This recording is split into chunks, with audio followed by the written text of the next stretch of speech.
नूह के दूसरे पाकिस्तान जासूस का कबूलनामा सामने आया है। न भारत के पास एक्सक्लूसिव यह कबूलनामा है। जासूस के पाकिस्तान उच्चायोग पर गंभीर आरोप भी हैं। नूह से गिरफ्तार किया गया है इसे। दूसरा जासूस तारिक गिरफ्तार किया गया है और जासूस के पाकिस्तान उच्चायोग पर गंभीर आरोप सामने आए हैं। पाकिस्तान उच्चायोग ने मुझे लालच दिया, यह बता रहा है जासूस। सिरसा एयरबेस की जासूसी को कहा गया, मुझे वीजा लगवाने के पैसे मिलते थे, मुझे लाखों रुपए का लालच दिया गया।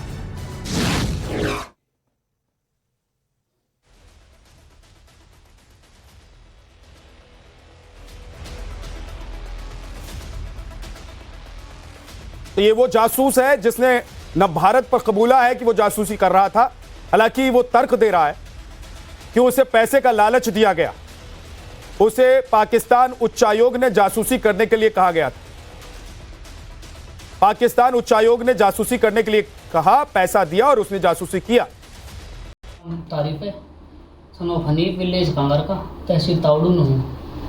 मैं 2018 में पाकिस्तान एम्बेसी गया था अपने वीज़ा के लिए। तो वहाँ मेरा नंबर आया था काउंटर नंबर 1 पे। वहाँ था आसिफ बलोच, पाकिस्तान का अफसर जो है, उसने मेरा इंटरव्यू लिया। इंटरव्यू लेने के बाद में उसने जो है ना मेरा पासपोर्ट दे दिया वापसी, और नंबर जो है फॉर्म पर लिखा है नंबर ले लिया मेरा उसने कहा कि मैं तुझे फ़ोन पर बताऊंगा और फिर आना, फिर वीज़ा दूंगा, इतने वीज़ा मिलेगा ना। फिर मैं घर आ गया। घर आने के बाद उसका 3-4 दिन बाद उसका कॉल आई मेरे पास।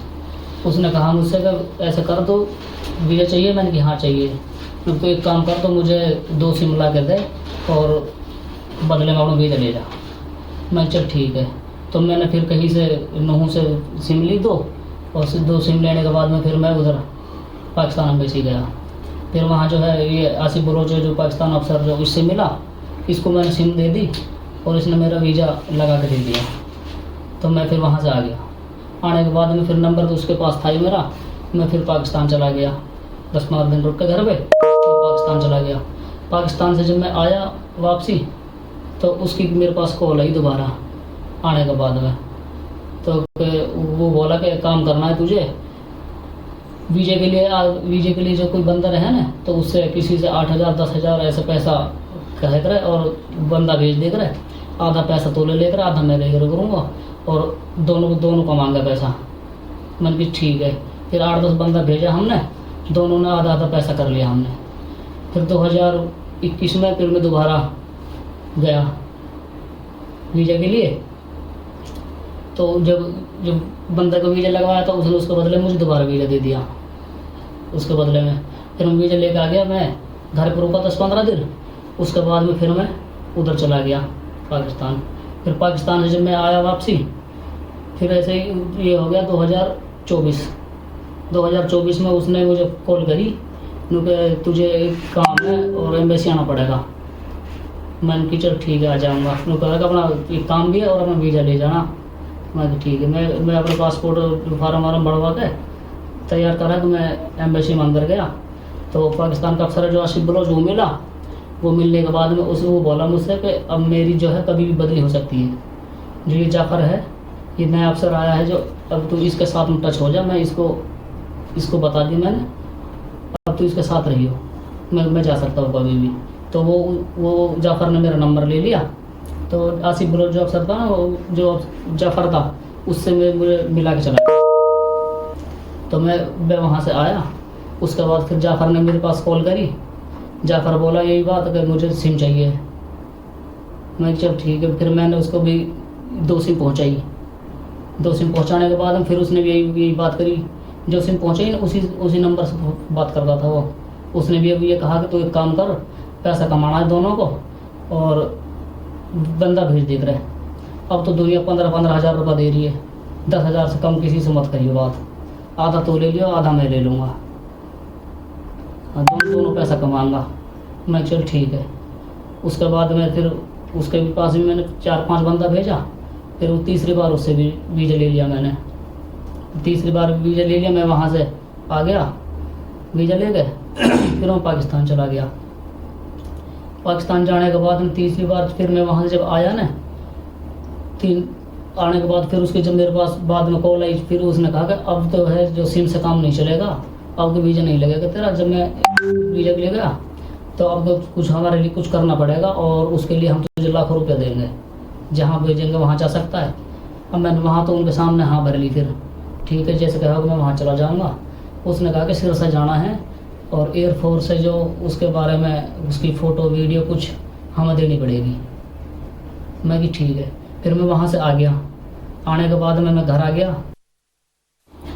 नूह का रहने वाला ये पाकिस्तान का जासूस जो पूरी कहानी बता रहा है कि कैसे पाकिस्तान उच्चायोग ने जासूसी के लिए इसको पैसा दिया, इसको संसाधन मुहैया कराया और यही नहीं हर सुविधा इसको उपलब्ध कराता था पाकिस्तान उच्चायोग।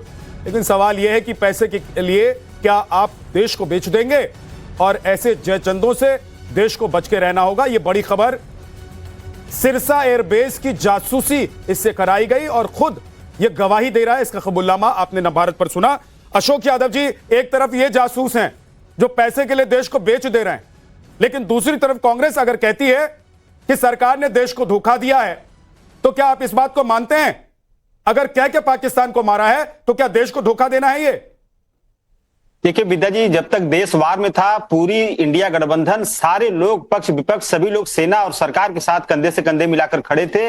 आफ्टर सीज फायर जब बहुत सारे सवाल उत्पन्न होने लगे तो लोकतंत्र में सवाल उठाना जायज है, तभी लोकतांत्रिक व्यवस्था बनी रहती है। सवाल तब से उठना शुरू हो गए जब सर्वदलीय बैठक के साथ माननीय मोदी जी ने युद्ध की शुरुआत की। और युद्ध की अंत किसने किया? सीज फायर किसने किया?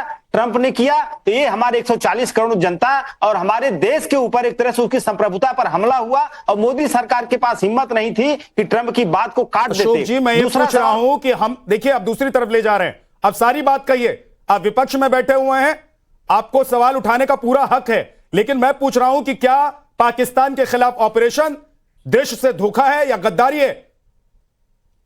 देखिए, पाकिस्तान के खिलाफ ऑपरेशन बहुत ही अच्छा रहा, सरकार का सेना का सराहनीय कदम रहा और पूरा विपक्ष इस कदम के साथ था। कहां कोई सवाल खड़ा कर रहा है विद्या जी? सवाल तो खड़े हो रहे हैं जब विदेश मंत्री जी का बयान आता है, उस बयान को लेकर के सवाल खड़े हो रहे हैं। अरे तो 14 दिन पहले का बयान उठा के देख लीजिए, फिर तो मोदी जी ने खुला चैलेंज बिहार से दिया था पाकिस्तान को। तो क्या कहेंगे आप लोग? नहीं देखिए, तो क्या कहेंगे अशोक जी आप लोग कि भाई मोदी जी ने पहले बता दिया कि हम मारने वाले, भाई बोला कि मारेंगे और मारा, घुस के मारा, वहां मारा जहां जहां पाकिस्तान सोच नहीं सकता था।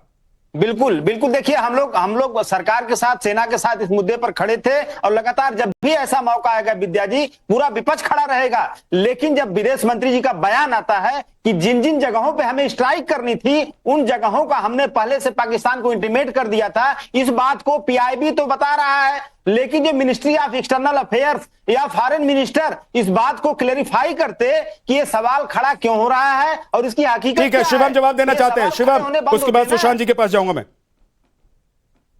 विदेश मंत्री का बयान है कि हमने उनको अवगत कराया कि हम आतंकवादियों को मारेंगे, सेना अगर चाहे तो इससे अलग रह सकती है, पाकिस्तान अगर चाहे। ये तो हम हमेशा से कह रहे हैं, इसमें ऐसी कौन सी चीज है जो भारत कभी नहीं रिपीट करता। हम कहते हैं कि आतंकवाद और आतंकवादी कहीं पर भी होगा हम उसको मारेंगे। और मेरे देश के प्रधानमंत्री ने तो बिहार में खड़े होकर ये तक भी कहा था कि इस बार जो उनको समर्थन करता है, सपोर्ट करता है, will track them, trace them and kill them. खत्म कहानी। इसमें दिक्कत क्या है भाई? आप आतंकवादियों की तरफ से बैटिंग करने की क्या आवश्यकता है? देश का स्टैंड हमेशा से क्लियर है कि भाई हम आतंकवाद के खिलाफ हैं, सिविलियंस के खिलाफ नहीं है, और हम आतंकवादियों को ढूंढ ढूंढ कर मारेंगे और हमने मारा।